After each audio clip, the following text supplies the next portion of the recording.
Hey friends, welcome back to my channel. In today's video, I'm going to show you Lily the Schnauzer puppy's very first groom.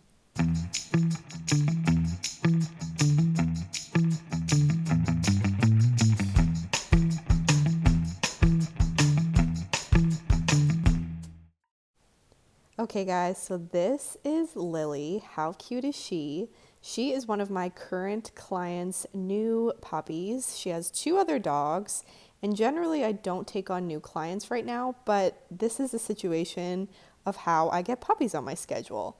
So today I am starting with nails on Lily. When I am doing a puppy groom, I try to think ahead. Sometimes with puppies, I'm not able to get everything done. So what I try to do is get in everything I need to get done or really want to get done at the very beginning of the groom before they potentially are too overwhelmed that I can't continue. Some of my top favorite tactics for grooming a new puppy in my van are praise, patience, and treats if they will take them. Many dogs will not take treats for me during the grooming process. I think it's just because they're too nervous or stressed out, but luckily Lily is very food motivated and was taking just her normal kibble from me. You also just seen me let her smell and see and check out the Dremel before it even went on her nails. I like to have the dog look over every tool before I actually use it on them. You can see her right here, smelling the Dremel, being very curious, and that's what being a puppy is all about, getting exposed to new things in a positive way. So yes, I am letting her smell the Dremel, but only in a way that's safe. I'm not going to let her rub her nose up against it. I'm watching very closely, and then here you can see taking some treats from me. Next, I'm getting my clippers set up to shave her paw pads. I really wanted to make sure I got her nails and pads done today.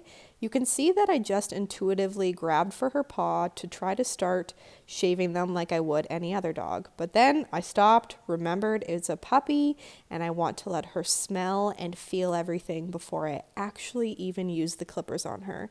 The clippers are loud, they vibrate, so it's a funny feeling. So I'm rubbing them on the top of her paw, giving her some treats before I even try to actually shave her paws. Now, as you can see, she's very unsure, which is totally fair. It's a very fine line I find with puppies, both getting them comfortable, but also just getting in there and kind of doing what you need to do.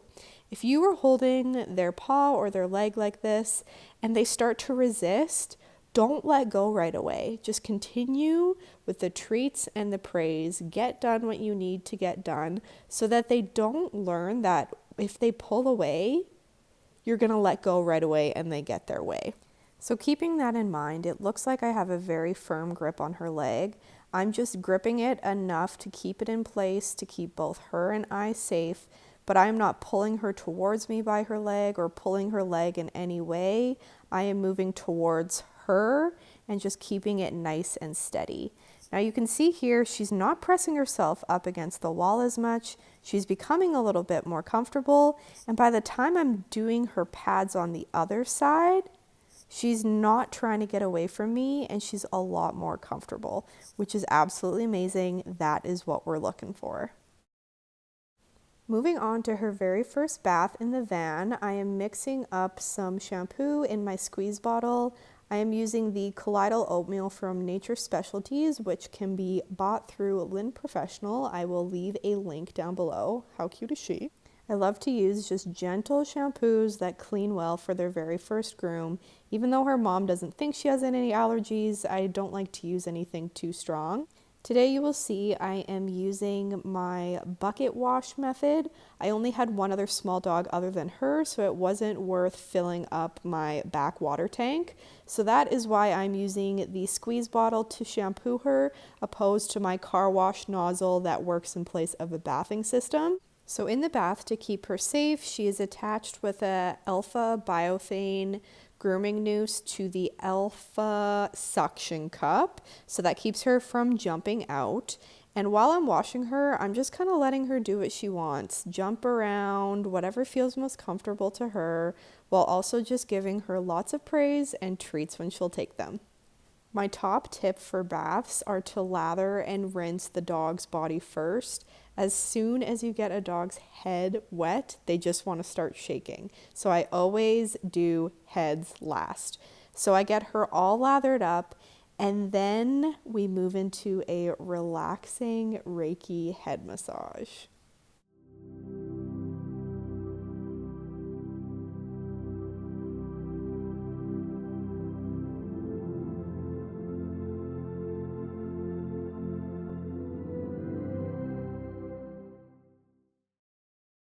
I'm really working in that shampoo. I do double shampoo on her.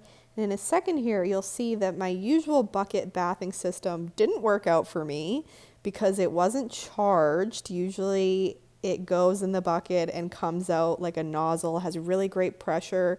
But I like to plan ahead, and I always have a pitcher on hand, so I just did it the old-fashioned way, and we pitcher rinsed her. So now she's getting some treats after her bath, and we are going to move on to drying her. Keeping in mind that the dryer is often one of the scariest parts for puppies getting groomed or any dog that's new to grooming. So I dry as thoroughly as I can with the towel, and then also use a spray that helps with drying. I like the Igroom one, and I also like the Nature Specialty one as well.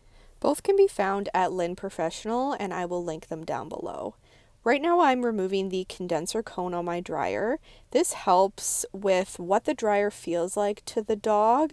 The air isn't as concentrated, and also it helps with the noise of the dryer.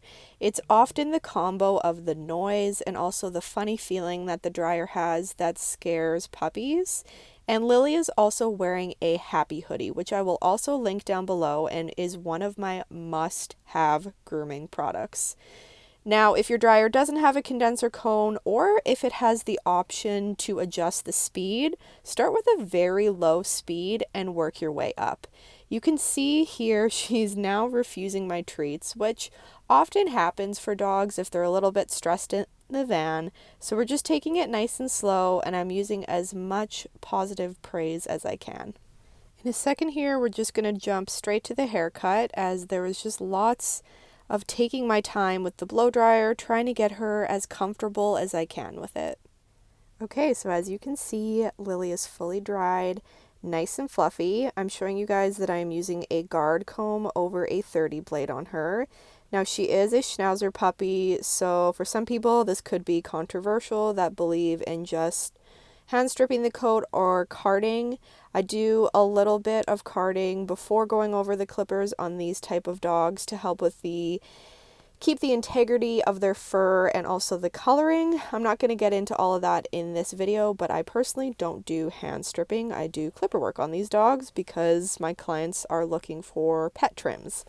So on her today, she has very long leg fur, but her body is shorter than her legs. So we're just kind of evening her out today. So I'm not doing any reverse work. I'm going with the lay of the coat and mainly taking off some length on her legs to even her out. And then I will also do some trimming on her head and face to get her all cleaned up.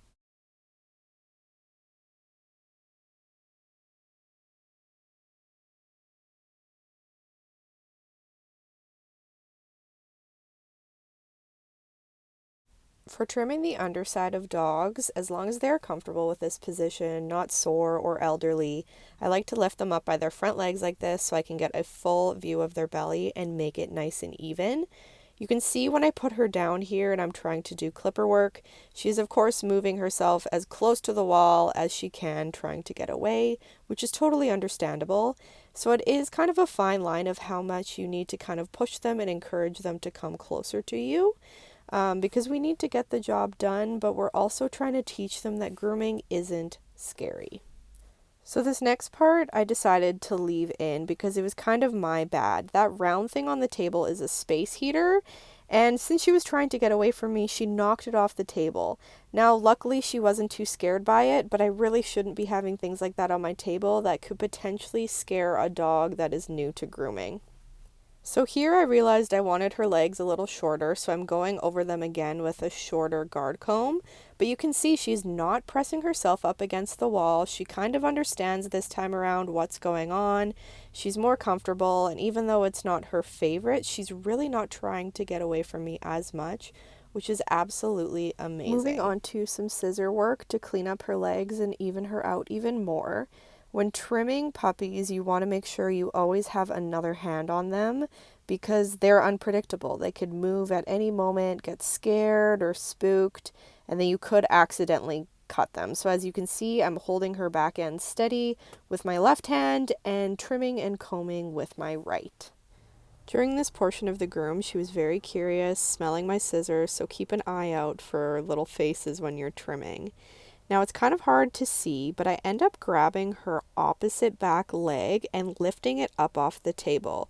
This is a trick to keep her other leg stable. While I'm holding the opposite one up, she's also not going to try to lift that one up as well because it's an awkward, kind of scary position to do. So that's kind of a grooming trick I use to trim down legs when you're doing the opposite one. Honestly, Lily is doing absolutely amazing for her grooming. I was so surprised with how comfortable she became in the first appointment. So please know with puppies, sometimes it's not this easy going. Sometimes you can't get a full groom done on them. I let my clients know that we're going to do what we can in the amount of time that I can. I do book extra time for puppies so I can take my time. Our end goal is to get done everything that the owners would like to get done, but sometimes that doesn't happen. You don't want to push a dog too far that they get so overwhelmed and overstimulated that they are going to see their next groom as something scary. If possible, have them come in for intro grooms where it's just a bath, just nails, and slowly work your way up. Unfortunately, where I live, fortunately and unfortunately, recommend that they don't grow to a grooming salon or kennel or anything until they have their second set of shots. And for most dogs that need full haircuts, by the time they have their second set of vaccinations, they're needing a full groom. So that's why it kind of ends up being a situation where we're trying to do everything all in one appointment. Now, as you can see right now, Lily is very comfortable. She's sniffing my face, giving me kisses, seeing what I'm doing on her back foot. So I'm just gently pushing her away. But another option is you could use another restraint on your bar to keep her head on the opposite side. Or I could try to use a belly band or something like that. She really wasn't getting that much in my way that I thought I might accidentally cut her. I was keeping my eyes open. And honestly, I liked the freedom that she had because she was feeling so comfortable. Sometimes you don't want to restrict a dog so much that restriction causes tension in their body and then leads to anxiety. I actually didn't get any clips of trimming Lily's head and face. All of the angles are shot vertical because I thought I was just going to make an Instagram reel out of this and then realized I had enough clips to kind of make a how I groom a puppy video. So since I don't have any clips of grooming her face, I am just going to verbally explain as best as I can how I usually do puppies. Now you just have to think of it in terms of they have never had their face touched or manipulated in this way, and it can be very invasive for somebody new to be up in their face trying to trim in between their eyes, holding their head, etc. So you just want to take your time and do whatever the puppy is going to let you. Again, keeping in mind not to kind of let them rule the groom. Oftentimes, the puppies will be scared of having the clippers on their head because of the noise and the vibration. So in this appointment, you may only get to use your shears and your thinners, which is mainly what I had to do on Lily. And how I keep their head stable from not moving is if they have a little bit of chin fur, I just lightly kind of grip that. And when they pull away, I have lots of control.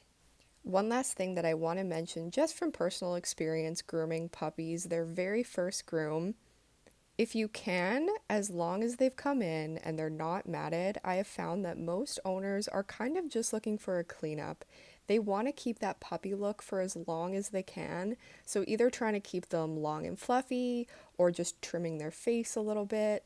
Ask lots of questions about exactly how they would like their dog to look, and that can be helpful in giving people what they want.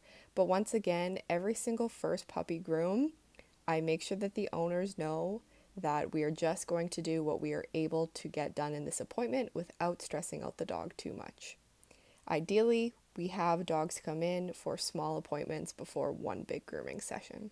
Okay, enough of me talking. Let's get into the before and after of Lily. I am so proud of how well she did for her very first groom.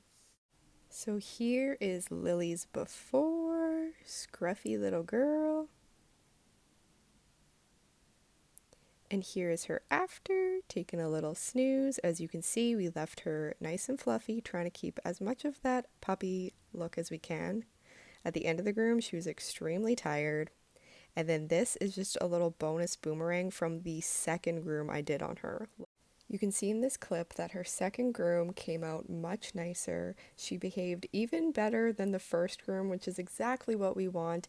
And look how much older and mature she looks as well. I just want to thank you guys so much for watching until the end of this video, being so patient, waiting on actual grooming and dog content. I cannot wait to make more videos for you guys. If you haven't already, I encourage you to hit that subscribe button down below, and I will see you guys in my next video. Bye guys!